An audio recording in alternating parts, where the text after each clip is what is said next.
Good afternoon, Barstow. Today marks the end of the Lunar New Year with the Lantern Festival. Over the last 2 weeks, Mr. and Mrs. Payne and their Chinese classes have celebrated the Lunar New Year with a lot of festivities.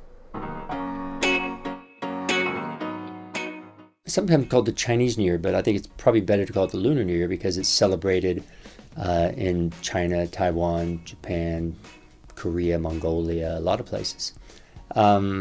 They use a lunar calendar, so it starts at the first new moon of the year. So it usually starts sometime in late January, early February. And you visit your relatives. If you're a kid, if you're an unmarried kid, it's a really lucky time because all your aunts and uncles and grandparents and friends, they give you red envelopes full of money. So that's something different than the way we celebrate New Year. It's kind of like maybe more like Christmas because they're getting lots of gifts for their New Year.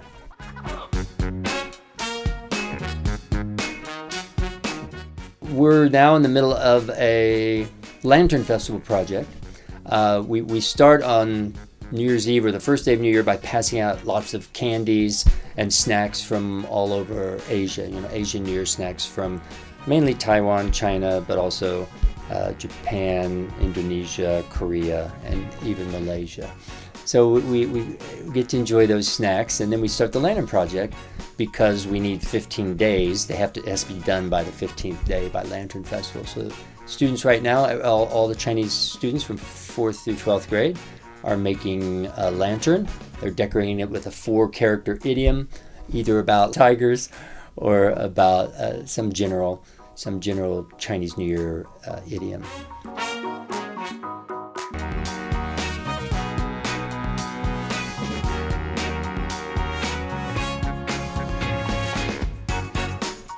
The good thing about Chinese New Year activity, of course, is it introduces the kids on a deeper level to Chinese culture, to traditional Chinese culture. And of course, when you get to the AP level, the actual test is called Chinese language and culture. So culture is a very important part of upper level Chinese.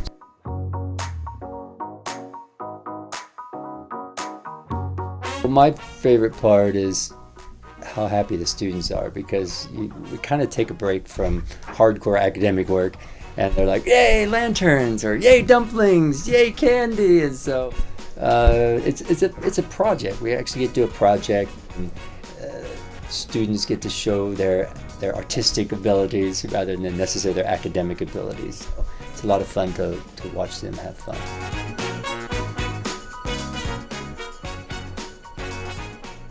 Wow, that looks really fun. Hopefully I'll be able to join in on the festivities next year. But to rewind last week, let's check out this fit check piece made by Holly showcasing the best outfits from Spirit Week.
Great piece, Holly. Hey, Michael, were you able to make it out to the homecoming pep rally and the homecoming games on Friday? Yeah, the crowds were absolutely electric. But speaking of the assembly, boys and girls tennis coach Tom O'Brien was awarded the NFHS State and National Coach of the Year award. Congratulations and thank you for all you do for the Barstow community. Later that night, Max Parr and Maddie Bauman were awarded the homecoming king and queen during halftime of the varsity boys basketball game. Congratulations to both of them. Speaking of basketball games, the boys C team and JV lost in close games, but were followed up by a great victory by the girls, 50-46. Unfortunately, the night ended with the boys varsity loss, 57-68. Make sure to come out to the senior night basketball games on Thursday against Pembroke. JV plays at 4:30, the girls play at 6, and the boys varsity is at 7:30. Wow, we had a pretty busy weekend. Aiden, did you get a chance to watch the Super Bowl? I mean, yeah, I tuned in here and there, but I wasn't really invested. It just didn't feel the same this year, you know? Yeah. I was a little upset about the Chiefs' loss still, so. Anyways, let's check in with Jordy for a homecoming recap and some news on the Super Bowl. Hi everyone, welcome to Barstow Sports Center. This past weekend was one of the most exciting sports weekends of the year for Barstow and the United States. Friday night we had the homecoming basketball games and Sunday night was the Super Bowl. First, let's watch the recap piece I made about the homecoming basketball games.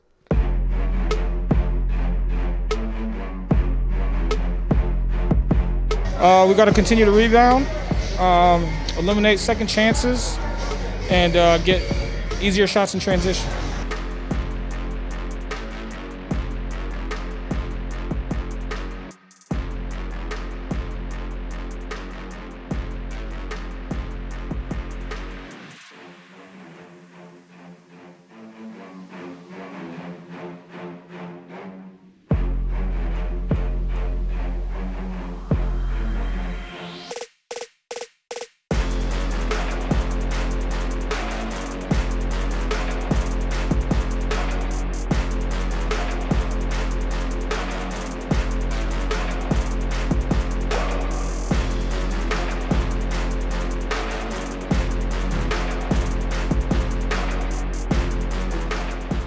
In nationwide news, the Super Bowl was on Sunday.